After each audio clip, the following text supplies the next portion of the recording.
그래서 이제 여러분들과 함께 이제 오늘 1장과 2장에 대해서 이제 얘기를 하면서 말씀을 나눌 텐데, 저는 이제 여러분들이 이제 1장과 2장의 이 말씀을 읽어오라고 했을 때, 창세기 사실 1장부터 시작을 해서 2장까지 여러 많은 이야기들이 있어요. 그런데 그 곳곳에 숨겨져 있는 중요한 인사이트들이 있거든요. 근데 그 인사이트들을 놓치지 않는 것이 진짜 중요합니다. 자, 그러면 창세기 1장은요, 천지 창조에 대해서 이야기를 나눠요. 천지 창조에 대해서요. 크게 보면 창조에 대해 나누는데, 그 안에는 빛의 창조가 창세기 1장 3절에서 5절까지, 그리고 두 번째 궁창의 창조가 창세기 1장 6절에서 8절까지, 땅과 바다와 씨 맺는 채소, 씨 가진 열매 맺는 나무가 창세기 1장 9절에서 13절, 해, 달, 별, 이것이 창세기 1장 14절에서 19절까지, 새와 바다와 물고기, 이게 창세기 1장 20절에서 23절까지, 그 다음에 육축과 사람이 창세기 1장 24절에서 31절까지이고, 그리고 2장 1절에서 3절까지 하나님께서 안식하신 것이 자세하게 나옵니다. 근데 여러분, 창조에 있어서 진짜 놀라운 것이 뭔지 아십니까? 이 창조의 틀을 보면요, 정말 크게 세 가지 영역으로 탁 나눠져요. 그게 뭐냐면 하늘과 땅과 바다예요. 이게 프레임이에요. 하늘과 땅과 바다예요. 떠올려 보세요. 하늘 떠올려 보세요. 하늘. 그 다음에 땅. 그 다음에 바다야. 그 하늘과 땅과 바다를 채워나가셔. 그러니까 첫째 날, 둘째 날, 셋째 날, 넷째 날, 다섯째 날, 여섯째 날을 자세히 보면요, 하나님이 하늘을 창조하고 그 하늘 프레임에다가 어떻게 하냐면 공중에 새들과 해와 달과 별을, 땅을 창조하시고 나셔서 씨 맺는 채소뿐만 아니라 육축과 사람을, 그리고 바다를 창조하시고 바다에 물고기, 이런 프레임으로 이렇게 나가거든요. 근데 우리가 생각을 할 때, 야, 하나님의 창조가 두서없는 게 아니라 이 창조에는 완벽한 하나님의 무엇이 키워드가 담겨져 있냐면 하나님의 질서. 이 질서라는 단어예요. 그러니까 창조에서 질서를 빼놓고 설명을 할 수가 없어. 두 번째, 하나님의 창조에서 진짜 중요한 단어가 뭐냐면 바로 균형, 밸런스입니다. 균형과 밸런스예요.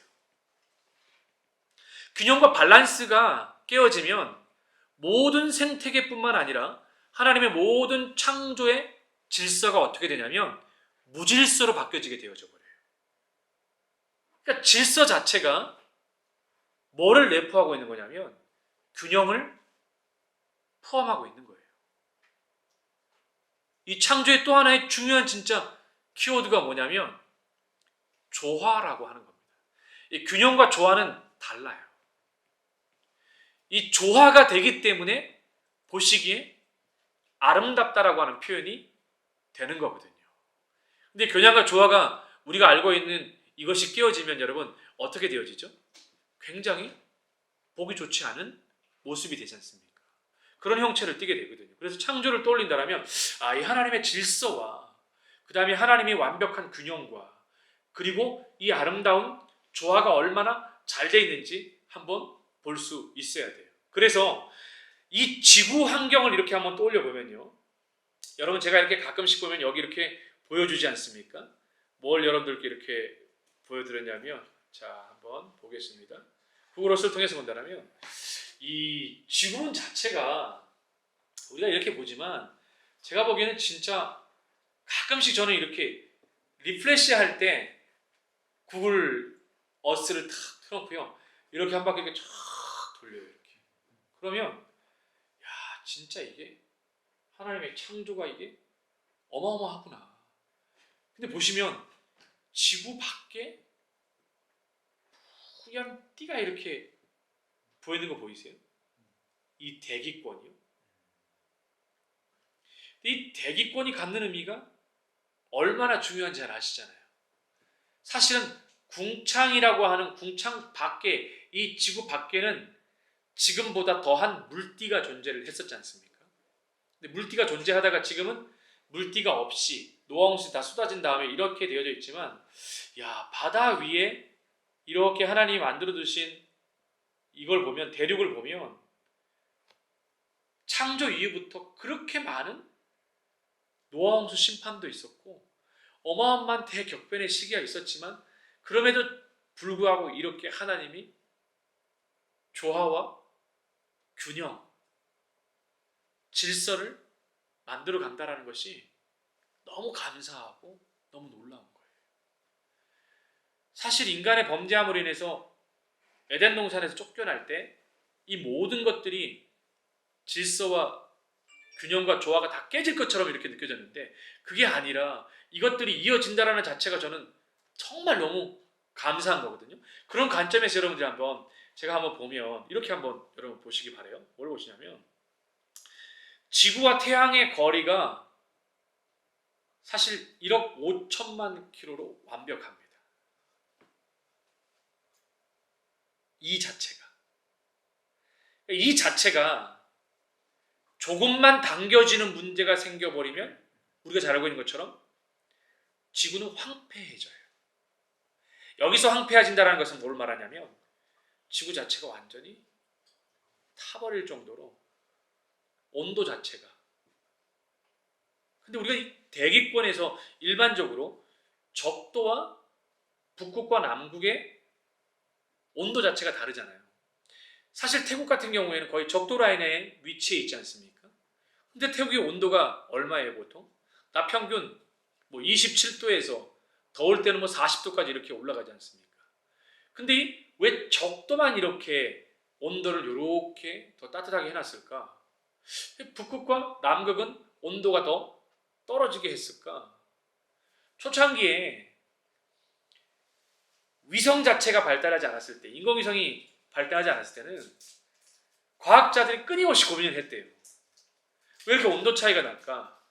근데 인공위성이 딱 만들어지고 나서 지구를 찍게 되어지고 지구 전체의 모습을 보게 되어지면서 어떻게 감탄했냐면은, 온도 하나로 인해서 지구의 대기가 순환하는 것을 깨닫게 됐어요. 그러니까 온도에 따라서 뭐가 가능해지냐면, 바람이 결정되어지고 온도에 따라서 해류가 영향을 받게 되어지는데, 이 바람이 우리가 생각하는 것처럼 그냥 한 방향이 아니지 않습니까? 위에서 아래로 불고 위에서 아래로 불고, 이게 계절에 따라서, 그리고 적도뿐만 아니라 북쪽, 남쪽, 북극과 남극에서 나타나는 이 현상들 자체가 초과학이 아니고선 설명이 불가하다라는 거예요. 초과학이, 그냥 일반 과학이 아니라 초과학이 아니고서는 설명이 불가하다라는 거예요. 이 온도에 대해서. 그리고 하나님이 창조하실 때 지구 자체를 동그랗게 만들지 않고 럭비공처럼 만들었으면 어떻게 됐을까? 지구가 온전하지 못하다라는 거예요. 지구를 왜 이렇게 살짝 기울여 놨을까? 왜 자전과 공전이 일어나는 걸까? 왜 해, 달, 별에 영향을 받을까? 이건 초과학이에요. 지금도 설명할 수 없는 영역입니다. 이게 창조예요. 창조는 뭐로만 설명할 수 있냐면 하나님으로만 설명할 수 있어요. 그것도 어떤 하나님이요? 엘로힘이라고 하는 능력의 하나님. 창세기에 등장하게 되는 하나님의 여러 이름 가운데에 이 엘로힘이라고 하는 그 이름을 통해서만 이것이 가능하다. 그래서 정말 이 거리를 통해서 저는 어느 정도로, 사실 저는 이런 부분에 관심이 많다 보니까 밤에 되어지면 잠이 안 오잖아요. 그러면 사실 저는 앱 중에 성경을 가르치면서 필요한 앱들만 이렇게 많이 이렇게 해서, 어떤 경우에는 이런 것들을 돈이 아깝다라고 이렇게 여기지 않고, 좀 더 고민해야 되겠습니다.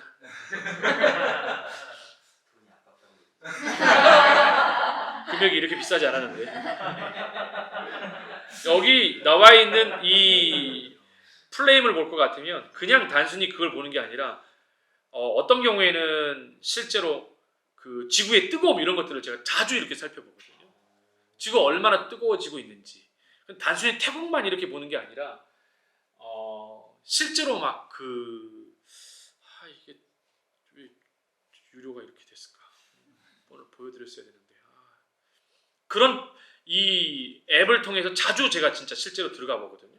그런 걸 들어가 봄으로 인해 가지고 심지어 저는 어느 정도로까지 그 예민하냐면 정기적으로 이 지구를 딱 보면서 이거 온도가 이거 진짜 최고로 도달했을 때 지구를 보면서 심각하게 고민하고 정말 심각하게 연구해요.